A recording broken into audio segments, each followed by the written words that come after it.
मीराबाई के मन में कृष्ण के प्रति प्रेम। मीराबाई के बाल मन में कृष्ण की ऐसी छवि बसी थी कि यौवन काल से लेकर मृत्यु तक मीराबाई ने कृष्ण को ही अपना सब कुछ माना। जोधपुर के राठौर रतन सिंह जी की इकलौती पुत्री मीराबाई का जन्म 16वीं शताब्दी में हुआ था। बचपन से ही वे कृष्ण भक्ति में रम गई थी। मीराबाई का कृष्ण प्रेम बचपन की एक घटना की वजह से अपने चरम पर पहुंचा था। मीराबाई के बचपन में एक दिन उनके पड़ोस में किसी बड़े आदमी के यहाँ बारात आई थी। सभी स्त्रियां छत में खड़ी होकर बारात देख रही थी। मीराबाई भी बारात देख रही थी। बारात को देखकर मीरा ने अपनी माता से पूछा कि मेरा दूल्हा कौन है। इस पर मीराबाई की माता ने कृष्ण की मूर्ति की तरफ इशारा करके कह दिया कि वही तुम्हारे दूल्हा है। यह बात मीराबाई के बाल मन में एक गांठ की तरह बंध गई। बाद में मीराबाई का विवाह महाराणा सांगा के पुत्र भोजराज से कर दिया गया। इस शादी के लिए पहले तो मीराबाई ने मना कर दिया,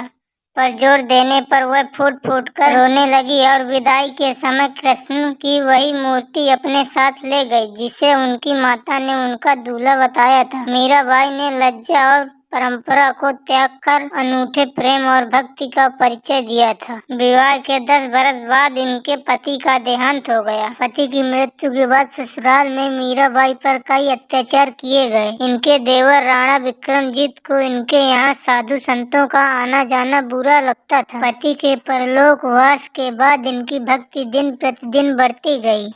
ये मंदिरों में जाकर वहां मौजूद कृष्ण भक्तों के सामने कृष्ण जी की मूर्ति के आगे नाचती रहती थी। कहते हैं मीराबाई के कृष्ण प्रेम को देखते हुए और लोक लज्जा के वजह से मीराबाई के ससुराल वालों ने उन्हें मारने के लिए कई चालें चली, पर सब विफल रही। घर वालों के इस प्रकार के व्यवहार से परेशान होकर वह द्वारका और वृंदावन गई। मीराबाई जहाँ जाती थी वहाँ उन्हें लोगों का सम्मान मिलता था। मीराबाई कृष्ण की भक्ति में इतना खो जाती थी कि भजन गाते गाते वह नाचने लगती थी। मीराबाई ने भक्ति को एक नया आयाम दिया, एक ऐसा स्थान जहाँ भगवान ही इंसान का सब कुछ होता है। दुनिया के सभी लोग उसे मोह से विचलित नहीं कर सकते। एक अच्छा खासा राजपाट होने के बाद भी मीराबाई वैरागी बनी रही। मीरा जी की कृष्ण भक्ति एक अनूठी मिसाल बनी रही है। मेरे तो गिरधर गोपाल दूसरा न कोई, जाके सिर मोर मुकुट मेरो पति सोई। छाणी रही कुल की कहानी कहाँ करे कोई, संतन ठिग बैठी बैठी लोक लाज खोई। अंशुअन जल सींच सींच प्रेम बेल बोई, दधी मधी काढ़ी लीलो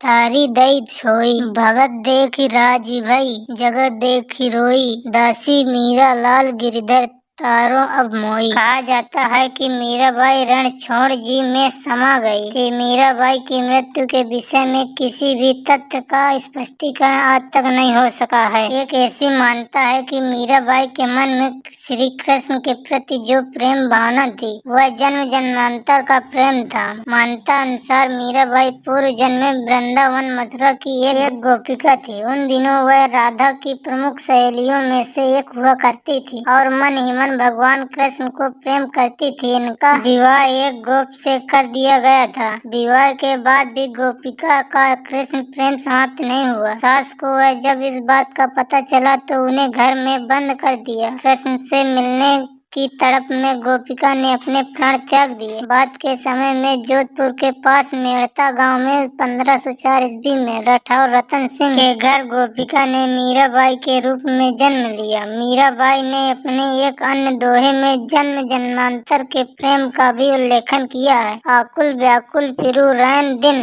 विरह कलेजा खाए, दिवस न भूख नींद नहीं रहना, मुख के कथन न आवे बहना, कहाँ करूँ कुछ कहत न आवे, मिलकर तपत बुझाए, क्यों तरसाओ अंतर जामी, आय मिलो कृपा कर स्वामी। मीरा दासी जन्म जन्म की परी तुम्हारे पाए। मीराबाई के मन में श्री कृष्ण के प्रति प्रेम की उत्पत्ति के संबंधित एक अन्य कथा भी मिलती है। इस कथा अनुसार एक बार एक साधु मीरा के घर पधारे। उस समय मीरा की उम्र लगभग 5 से 6 वर्ष थी। साधु को मीरा की माँ ने भोजन परोसा। साधु ने अपनी झोली से श्री कृष्ण की मूर्ति निकाली और पहले उसे भोग लगाया। मीरा माँ के साथ खड़ी होकर इस दृश्य को देख रही थी। जब मीरा की नजर श्री कृष्ण की मूर्ति पर गई तो उन्हें अपने पूर्व जन्म की सभी बातें याद आ गईं। इसके बाद से ही मीरा कृष्ण के प्रेम में मगन हो गई। यदि दोस्तों आपको यह वीडियो जरा सा भी पसंद आया हो तो वीडियो को लाइक करें, सब्सक्राइब करें, बेल आइकन को ऑल पर सेलेक्ट कर लें ताकि हमारी अगली वीडियो आप तक जरूर पहुंचे। धन्यवाद।